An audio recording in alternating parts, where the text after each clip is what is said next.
नमस्ते साथियों।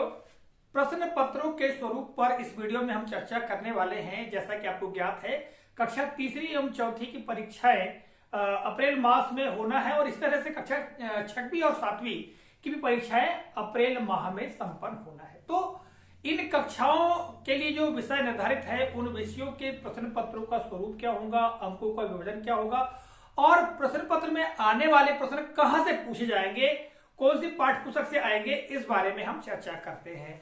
तो साथियों, आप देख रहे हैं यहाँ पर विवरण, मैंने विवरण को भी अंकित करके रखा है। इसके अलावा जो राज्य शिक्षा केंद्र के पत्र जारी किए गए हैं, जैसा कि यह एक पत्र है कि वार्षिक मूल्यांकन सत्र 2022-23 कक्षा 3, 4, 6 व 7 हेतु डाइट स्तर पर प्रश्नों के मॉडरेशन संबंधी निर्देश। यानी जैसा कि आपको ज्ञात है, RSKMP जो पोर्टल है, उस पोर्टल में आइटम बैंक का जो एक ऑप्शन है, उसमें प्रश्नों को अपलोड किया गया है। तो उसी के मार्गदर्शन से संबंधित यह है दिशा निर्देश जारी किया गया है। और साथियों, इस दिशा निर्देश में जो जानकारी दी गई है, इसका अध्ययन करने के पश्चात हमने जो प्रश्न पत्रों का स्वरूप है उस पर नजर डाला है और यहाँ पर इसी जानकारी को हमने अंकित करके रखा है। तो आइए सबसे पहले हम इन प्रश्न पत्रों के स्वरूप को देख लेते हैं कि प्रश्न किस प्रकार के आएंगे, उनमें अंकों के विभाजन क्या होगा। तो यहाँ कक्षा तीसरी और चौथी, इस तरह से कक्षा छठवीं और सातवीं में जो हिंदी विशिष्ट का प्रश्न पत्र है, इसमें किस तरह से प्रश्न आएंगे।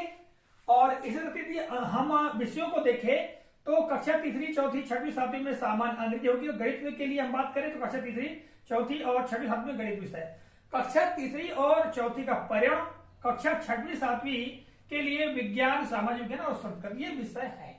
तो इन सभी विषयों के जो प्रश्न पत्र होंगे, उसमें प्रश्नों का स्वरूप क्या होगा, यहाँ पर लिखा हुआ है कि 10 प्रश्न आएंगे बहुविकल्पी, अर्थात प्रश्न होगा, उसके 4 विकल्प दिए गए होंगे और एक उत्तर उसमें सही होगा।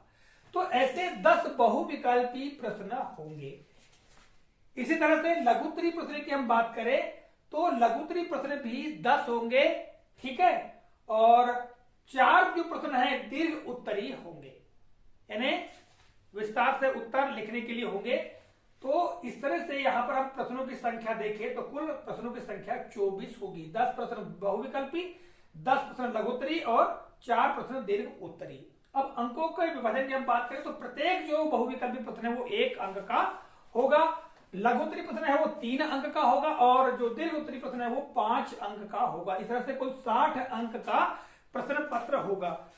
तो साथियों, ये मैंने आपको बताया कि जो प्रश्न किस प्रकार के होंगे, प्रश्नों का स्वरूप क्या होगा।